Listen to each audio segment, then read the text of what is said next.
Hey guys, welcome back. അപ്പോൾ നമ്മുടെ ഇന്നത്തെ വീഡിയോ എന്താണെന്ന് വെച്ചാൽ ഞാനൊരു റെസിപ്പി വീഡിയോ ആയിട്ടാണ് വന്നിട്ടുള്ളത്. അപ്പോൾ ഇന്ന് നമ്മളിതാ ബീഫ് ഇങ്ങനെ വരട്ടി പോലെ ഉണ്ടാക്കുന്നുണ്ട്. അപ്പോൾ ഇമ്മച്ചാട്ടം ഉണ്ടാക്കുന്നത്. അപ്പോൾ അതിൻ്റെ റെസിപ്പി ഞാൻ ജസ്റ്റ് വീഡിയോ ആയിട്ട് ഇടാമെന്ന് വിചാരിച്ചു. അപ്പോൾ വീഡിയോ ഇഷ്ടമാണെങ്കിൽ എന്താണെന്ന് സബ്സ്ക്രൈബ് ചെയ്തിട്ട് സപ്പോർട്ട് ചെയ്യണേ. നമ്മളിന്ന് ബീഫ് ഉണ്ടാക്കുന്നത് അടുപ്പിലും അതുപോലെ തന്നെ മൺചട്ടിയിലുമാണ് ഉണ്ടാക്കുന്നത്. അപ്പോൾ അതിൻ്റെ ടേസ്റ്റ് ഒരു വേറെ തന്നെയാണല്ലോ. അപ്പോൾ ഫസ്റ്റിന് നമുക്ക് മൺചട്ടിയിലൂടെ നമ്മൾ കൈകി വൃത്തിയാക്കിയ ബീഫ് ഇട്ട് കൊടുക്കാം. നമുക്ക് 2 സവാള കട്ട് ചെയ്തതും പിന്നെ 2 തക്കാളിയും അതുപോലെ തന്നെ ഒരു പച്ചമുളകും കൂടി കട്ട് ചെയ്തത് ഇട്ട് കൊടുക്കാം. ഇനി നമുക്ക് അതിലോട്ട് 1 ടേബിൾ സ്പൂൺ ജിഞ്ചർ ഗാർലിക് പേസ്റ്റും പിന്നെ 1 ടേബിൾ സ്പൂൺ ഉലുവ ഇട്ട് കൊടുക്കുന്നുണ്ട്. ഇനി നമുക്ക് ഇതിലോട്ട് 1.5 ടേബിൾ സ്പൂൺ ഗരം മസാല ഇട്ട് കൊടുക്കാം. അതുപോലെ തന്നെ നമുക്ക് ഇതിലോട്ട് കുറച്ച് മഞ്ഞൾപ്പൊടിയും കൂടി ഇട്ട് കൊടുക്കാം. ഇനി നമുക്ക് എരിവിന് ആവശ്യമായിട്ടുള്ള മുളക് പൊടി ഇട്ട് കൊടുക്കാം. ഞങ്ങളിപ്പോൾ ഇവിടെ 4 ടേബിൾ സ്പൂൺ മുളക് പൊടി ഇട്ട് കൊടുക്കുന്നുണ്ട്. ഇനി നമുക്ക് ഇതിലോട്ട് വേണ്ടത് നമുക്ക് ആവശ്യത്തിനുള്ള ഉപ്പാണ്. അപ്പോൾ അത് നമ്മൾ ഇട്ട് കൊടുക്കുന്നുണ്ട്. ഇനി ഇതിലോട്ട് നമ്മളെ മസാലപ്പൊടി നമ്മളിതാ കുറച്ച് ഇട്ട് കൊടുക്കുന്നുണ്ട്. ഞങ്ങളിപ്പോൾ ഇവിടെ ഒരു 3-4 ടേബിൾ സ്പൂൺ ഇട്ട് കൊടുക്കുന്നുണ്ട്. ഇനി ഇതിലോട്ട് നമ്മളിതാ പെപ്പർ പൗഡർ ഇട്ട് കൊടുക്കണം. അപ്പോൾ അത് ഞങ്ങളിവിടെ 2 സ്പൂൺ ഇട്ട് കൊടുത്തിട്ടുണ്ട്. പിന്നെ കുറച്ച് കറിവേപ്പിൻ്റെ അതുപോലെ തന്നെ കുറച്ച് വെളിച്ചെണ്ണയും കൂടി മുകളിൽ ഇങ്ങനെ ഒഴിച്ചു കൊടുക്കുന്നുണ്ട്. ഇനി നമുക്ക് നല്ലപോലെ തന്നെ കൈ വെച്ചിട്ട് ഒന്ന് മിക്സ് ചെയ്തെടുക്കാം. നമ്മളിട്ട് എല്ലാ മസാലപ്പൊടികളും എല്ലാ ബീഫിലും നല്ലപോലെ പിടിക്കണം. അതിന് വേണ്ടി നല്ലപോലെ തന്നെ നമ്മൾ കൈ വെച്ചിട്ട് മിക്സ് ചെയ്ത് കൊടുക്കണം. ഇനി നമുക്കിതാ കുറച്ച് വെള്ളം ഇങ്ങനെ ഒഴിച്ചിട്ട് നല്ലപോലെ തന്നെ ഒന്നും കൂടി ഒന്ന് മിക്സ് ചെയ്തെടുക്കാം. ഇനി നമുക്കിതാ നാരങ്ങനീരുണ്ടല്ലോ, അപ്പം നമ്മളിതാ കുറച്ച് നാരങ്ങനീര് ഇതുപോലെ ഒന്ന് പിഴിഞ്ഞു കൊടുക്കുന്നുണ്ട്. നല്ലൊരു ഫ്ലേവർക്ക് കിട്ടാൻ വേണ്ടിയിട്ടാട്ടോ ഇത് ചെയ്യുന്നത്. ഇത് നമുക്ക് വീണ്ടും ഇത് നല്ലപോലെ തന്നെ ഒന്ന് മിക്സ് ചെയ്തെടുക്കാം.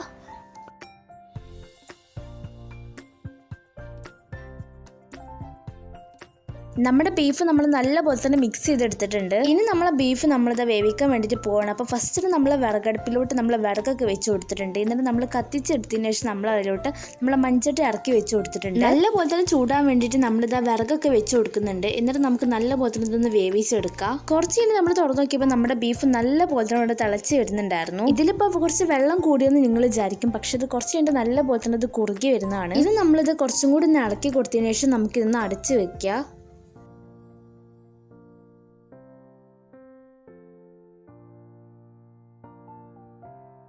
ഇപ്പം നമ്മളിത് കുറച്ച് സമയം കഴിഞ്ഞിട്ടൊന്ന് തുറന്നു നോക്കിയപ്പോൾ കുറച്ച് വെള്ളമൊക്കെ വറ്റിയിട്ടുണ്ടായിരുന്നു. പിന്നെ നമ്മൾ ഒന്നും കൂടി ഒന്ന് ബീഫ് നല്ലപോലെ മിക്സ് ചെയ്ത് കൊടുക്കുന്നുണ്ട്. ഇപ്പം ഏകദേശം കുറച്ചൊക്കെ ബീഫ് വെന്ത് കിട്ടിയിട്ടുണ്ട്.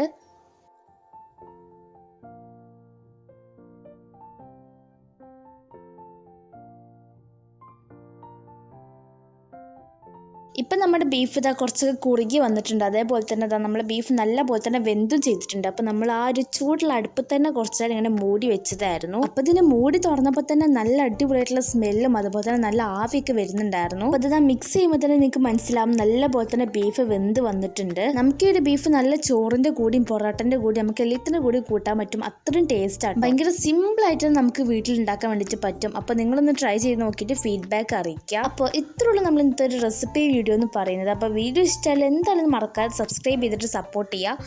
കൂടുതൽ ലൈക്കും ഷെയറും കമൻറ്റും കൂടി ചെയ്യാം കേട്ടോ. അപ്പോൾ നമുക്ക് നെക്സ്റ്റ് വീഡിയോയിൽ കാണാം. അതിലേക്ക് എല്ലാവർക്കും bye and thanks for watching.